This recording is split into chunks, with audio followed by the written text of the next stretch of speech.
Trump JD Vance ఉన్నాడు కదా, vice president and secretary of state Marco Rubio ఉన్నారు కదా, వీళ్ళిద్దరిని రష్యా ఉక్రెయిన్ పీస్ టాక్స్ కి అసైన్ చేశారు. వీళ్ళిద్దరూ ఇప్పుడు పుష్ చేయాలి, వీళ్ళు రష్యా అండ్ ఉక్రెయిన్ రెండు పీస్ టాక్స్ కి వెళ్లేటట్టుగా అని వీళ్ళిద్దరిని అసైన్ చేశారు. Along with special envoy Steve విక్టాఫ్ ని, వీళ్ళ ముగ్గురిని మేజర్ గా అసైన్ చేశారు. వీళ్ళ ముగ్గురులో JD Vance and Marco Rubio, వీళ్ళిద్దరు పేర్లు మనకు ఎక్కువ వినిపిస్తూ ఉంటాయి. అండ్ వీళ్ళిద్దరు పొటెన్షియల్ క్యాండిడేట్స్ ఫర్ 2025 కూడా.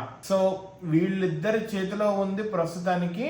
అండ్ రీసెంట్ గా లాస్ట్ మండే యుఎస్ కి యూరోప్ లీడర్స్ మిగతా అందరికి జర్నలిస్ట్ కి వీళ్ళందరితో మీటింగ్ అయింది, నాటో వాళ్ళతో యూకే వీళ్ళందరితో కలిపి. ఏంటి ఈ పీస్ మీటింగ్స్ ఎలా ఉండాలి, లేకపోతే అసలు నెక్స్ట్ స్టెప్స్ ఏంటి అని చెప్పి. లాస్ట్ టైం అంతకు ముందు యుఎస్ కి జర్నలిస్ట్ కి ట్రంప్ కి జర్నలిస్ట్ కి ఆయన మీటింగ్ లో చాలా హీటెడ్ డిస్కషన్ జరిగింది. జేడీ వ్యాన్స్ ఉన్నాడు కదా వైస్ ప్రెసిడెంట్, జర్నలిస్ట్ కి చాలా మాట్లాడినాడు. ఏంటంటే చాలా థ్యాంక్ఫుల్ గా ఉండాలి మీకు, మీరు అసలు యుఎస్ కి మీరు ఇట్లా మాట్లాడటం అనేది బుద్ధి తక్కువ పని అన్నట్టుగా చాలా రఫ్ గా మాట్లాడాడు. కానీ మొన్న జరిగిన మీటింగ్ లో జేడీ వ్యాన్స్ నోరు మూసుకొని ఉన్నాడు, ఎక్కువేం మాట్లాడలేదు. సో ప్రస్తుతానికి ఈ పీస్ డీల్ అనేది కనుక చేస్తే జేడీ వ్యాన్స్ కి మార్కో రూబియోకి ఇద్దరికి చాలా మంచి పేరు వస్తుంది.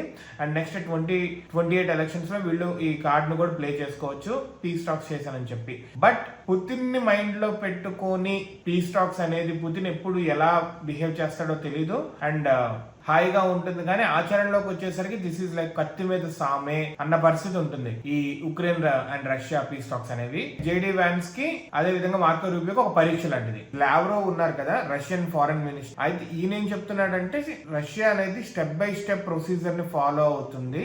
బిఫోర్ ప్రెసిడెన్షియల్ మీటింగ్ అయ్యే లోపు స్టెప్ బై స్టెప్ ప్రొసీజర్ ని మేము ఫాలో అవుతాము. ఒకటైన తర్వాత ఒకటి ఫైనల్ గా పుతిన్ పిక్చర్ లోకి వస్తారు.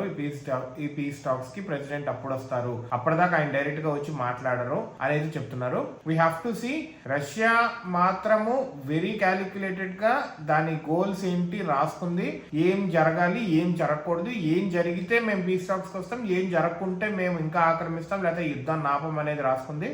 వీళ్ళు ప్లే చేసే టారిఫ్ వార్, టారిఫ్ కార్డ్స్ ఇవన్నీ మొత్తం అయిపోయింది ఆల్మోస్ట్.